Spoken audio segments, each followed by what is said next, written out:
Hey folks, want to come on here and shoot a quick episode of the podcast. This one will be a solo effort. It's going to be on rugby. For those of you who don't know, I've been into it for quite a while, since I was a child, so I will briefly touch upon it. I think it's important for people that aren't living in Dublin, Ireland, to note that Ireland are playing South Africa this. Let me just check. Ireland versus. Maybe it's not that important to note, but still. On Saturday, the 22nd of November, Ireland versus South Africa at 5:40 International Rugby Union. And this is the men's rugby team in Ireland. There's also a women's rugby team, and it's the men's South African team, which it's not like, I don't know, what is it? I won't get into it anyway. WWF back in the day when, anyway, I won't get into the women's and the men. I don't know. Anyway, I won't touch upon that. But yeah. First of all, or second of all, I'm looking for a sponsor, a business to come on the show. They can add a watermark on the screen, hats, a t-shirt, or a pair of glasses, a laptop, or phone. And I am looking to work with that company medium term for about 3 to 10 episodes. Any longer would be great. However, I would love to use the product and be aligned with the mission of the brand. And yeah, just want to make sure that with the business that we're all off the same kind of hymn sheet, or the page, same page, excuse me.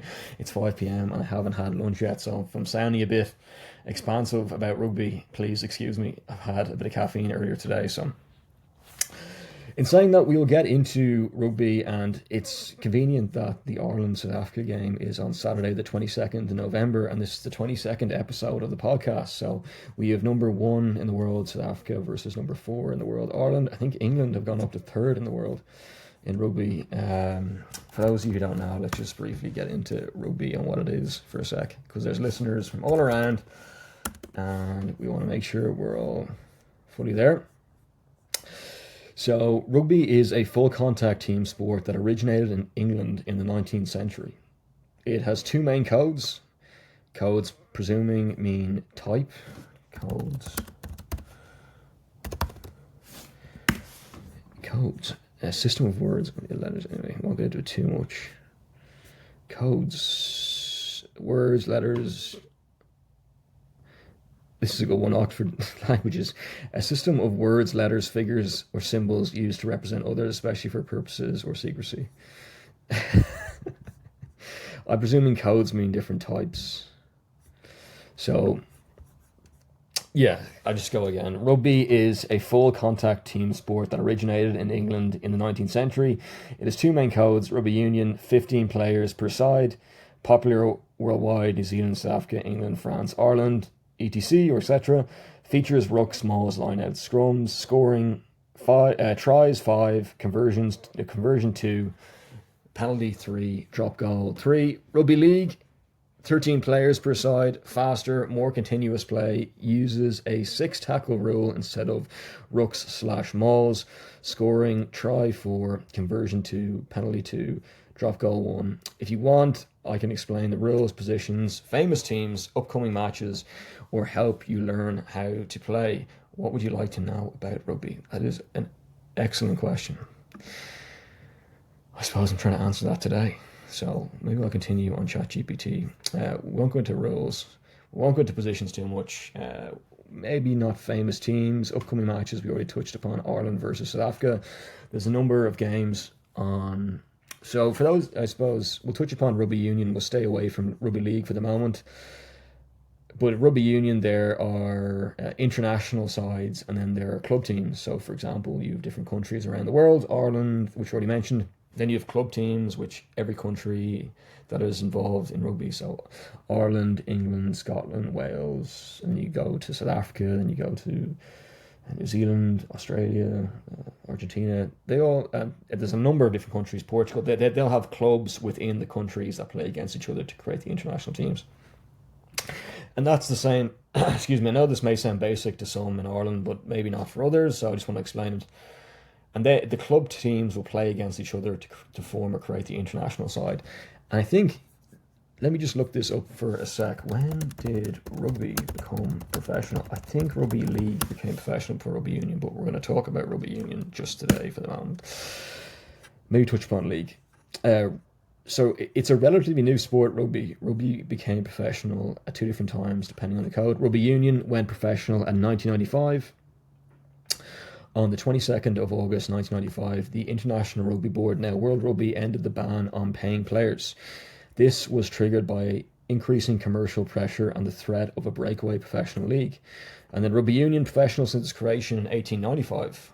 The sport split from rugby union in August 1895 when Northern English clubs wanted to compensate players for their time missed from work. And it says in a bracket here, in commas, broken time payments. This effectively made rugby league the first professional form of rugby. Super interesting. So it's a relatively new sport, rugby, and a relatively new professional sport. And we look at, this is ChatGPT, by the way. I'm just on, in case you're wondering where I'm searching this. I'll be transparent as much as I can.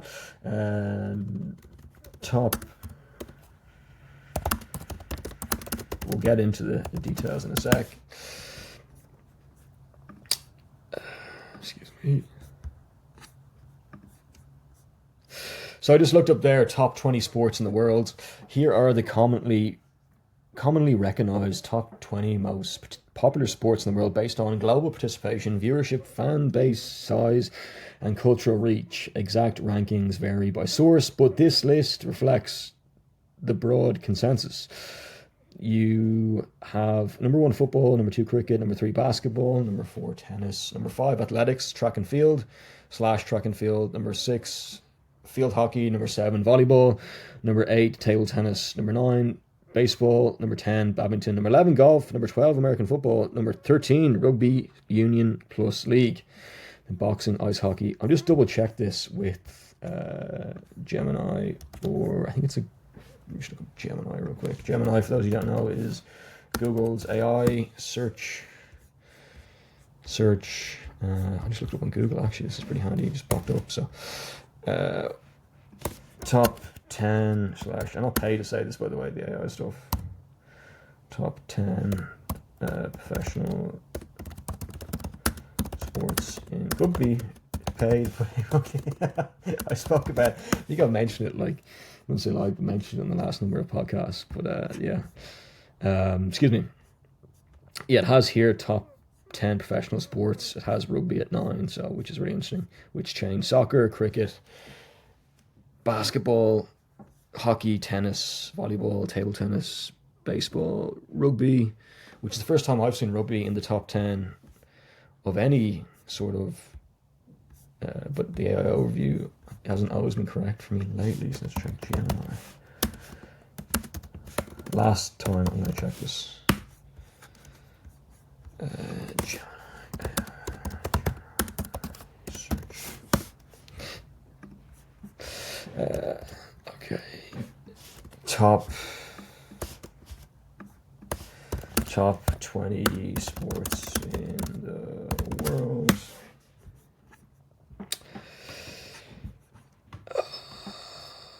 Yeah, rugby's 9th. That's great. This is the first time I've seen rugby in the top 10 sports in the world. I was searching it earlier on, in the year, and I think it was outside the top 10. So I don't know whether it's a new thing, but it just says, I'll just go over it one more time.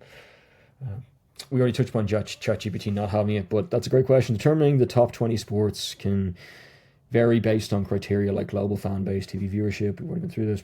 Participation rates based on the combination of factors. List top 20 sports. I don't know if it has the source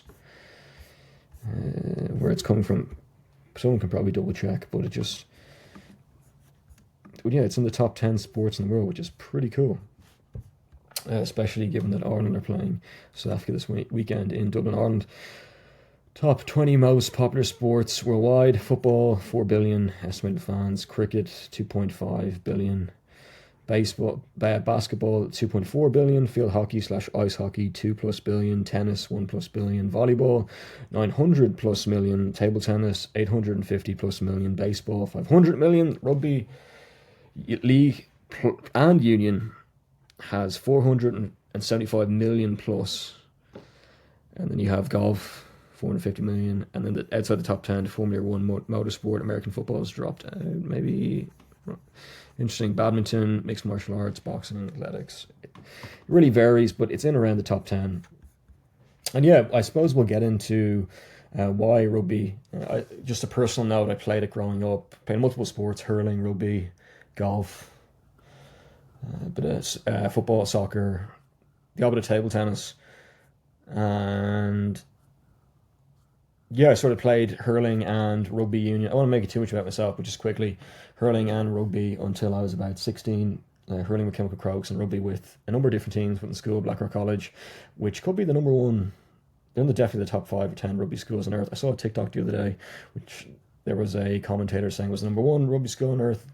Has players, I think it was 7. I won't make this about Blackrock College because I don't want to alienate the other schools around the country or anything, but I think there's 7. There were 7 involved in the 23 against Australia. Let me just look up Irish rugby team versus Australia men's. And there's a women's game as well, which maybe you'll get someone on to chat about the women's game. It'd be pretty fun.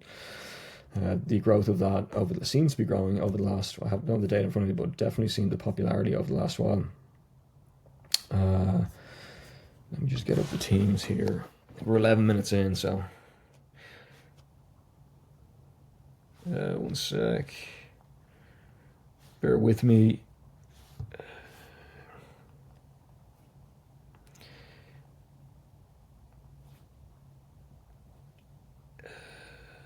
Hopefully I can find it.